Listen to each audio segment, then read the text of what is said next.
Now, when working with a logarithmic expression with an undesirable base, it is possible to change the expression into a quotient of logarithms with a different base.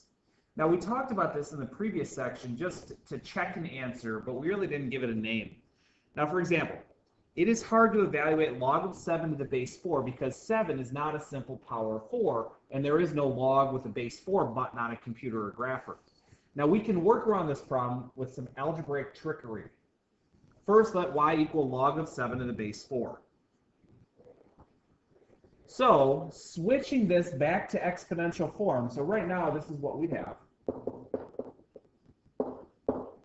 Switching from logarithmic form to exponential form, this is what we get. 4 to the y equals 7. Now, if we take the natural log of both sides, we'd have the natural log of 4 to the y power equals natural log of 7. Well, we just went through some properties saying that we can bring this power of y up front, make it y times the natural log of 4 equals natural log of 7. Solving for y, we get natural log of 7 divided by the natural log of 4. That's 1.4036. Now, we can generalize this useful trickery as a change of base formula. Now, a couple things that we want to put in here. I'd rather see it as ln of x over ln of b. Try not to use the log button as much because in calculus, you'll be using natural logs a heck of a lot more. So in example 5, use the change of base formula and your calculator to evaluate the logarithm. So here, we'd have ln of 16 divided by ln of 3.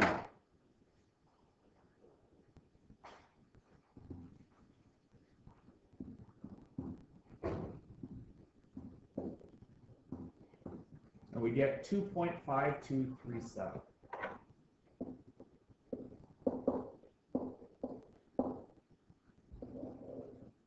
Now, would we get the same number if we did log of 16 divided by the log of 3? You bet we get the same thing.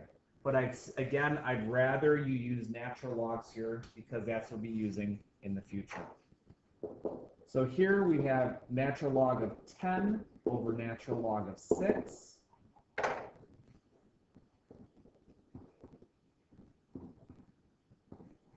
(1.2851).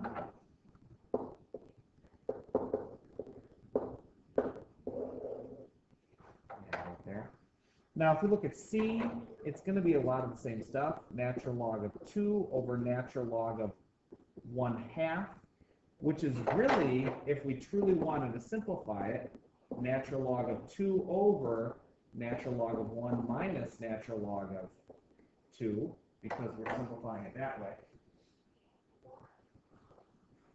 Which will really be natural log of 2 over, since the natural log of 1 is 0,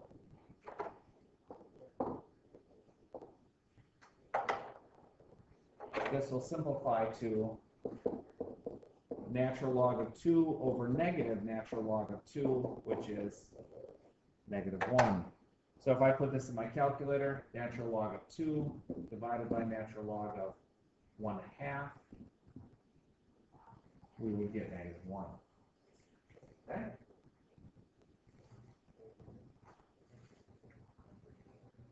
Part C leads us perfectly into graphs of logarithmic functions with base b. Using the change of base formula, we can rewrite any log function as ln of x over ln of b, or 1 divided by the ln of b times the ln of x. So every logarithmic function is a constant multiple of the natural logarithmic function ln of x. If the base is greater than 1, it's going to be a vertical stretch or shrink of the graph of f of x equals ln of x by the factor of 1 over ln of b. If b is between 0 and 1, a reflection across the x-axis is required as well. So if we look at example 6, we can rewrite this as ln of x over ln of 5. That will really be written as 1 over ln of 5 times ln of x. 1 divided by the ln of 5 would be about 0.6213, or about 0.62.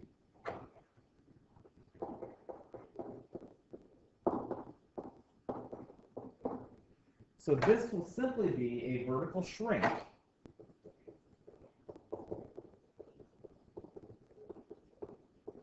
by a factor of 0.62. So again, if I have to graph this, let's graph ln of x first, and then we'll go ln of x divided by ln of 5. Let's change our window a little bit here. Our window should look -3 to 6 and -3 to 3. All I'm doing, I'm taking that same graph that we have.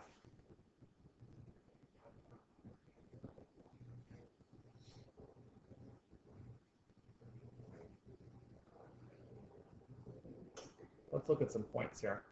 So they'll both be at 1, 0. And we'll be at 2 and 0.7 for the first one. 3 and 1.1.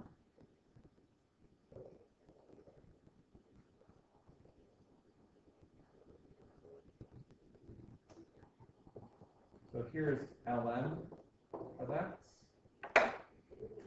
If we look at the second one with 1 and 0 again, we'd have 2 and 0.43, 3 and 0.68. That's really what's going to happen.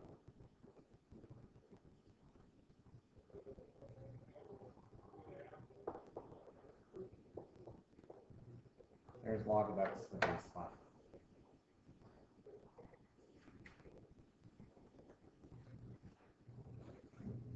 Moving on to the second one, part B.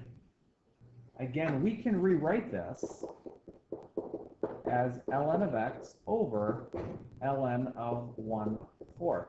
Just as we did in example 5c,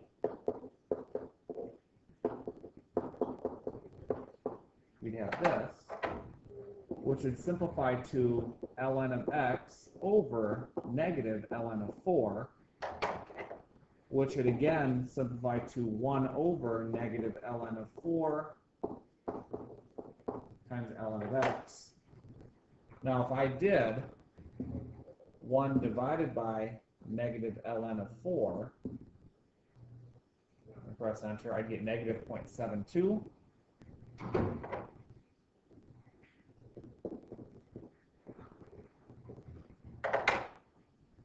So really what we'd have, this would be a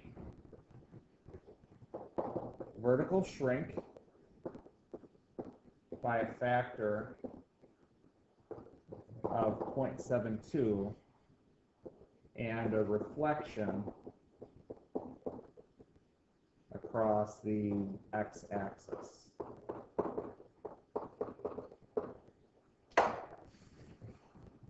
Right?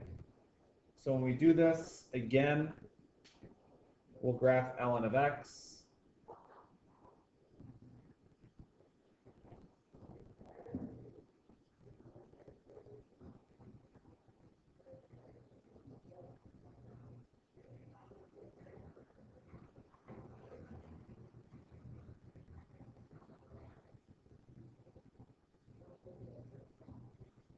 So first one says 1, 0, 2 and 0.7, 3 and 1.1.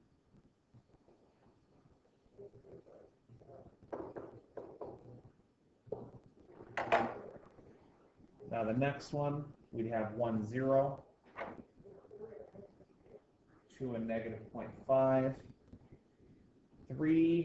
4 and negative 1. Here's something that looks like this.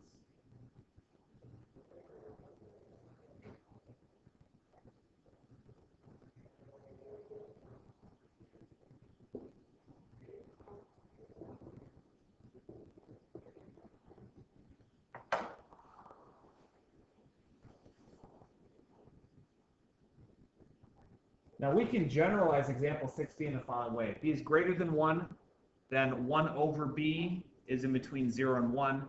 And then log of x to the 1 over b power is negative log of x to the base b. So when given a function like f of x equals log of x to the base 1/4, the base between 0 and 1, we can immediately write it as the negative log of x to the base 4. Because we can so readily change a base of logarithm to the base between 0 and 1, such logarithms are rarely encountered or used.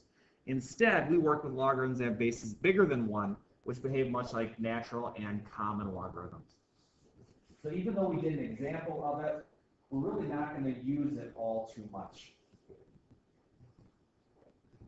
Now, in the next lesson, when I'm in class on Thursday, we'll talk about re-expressing data.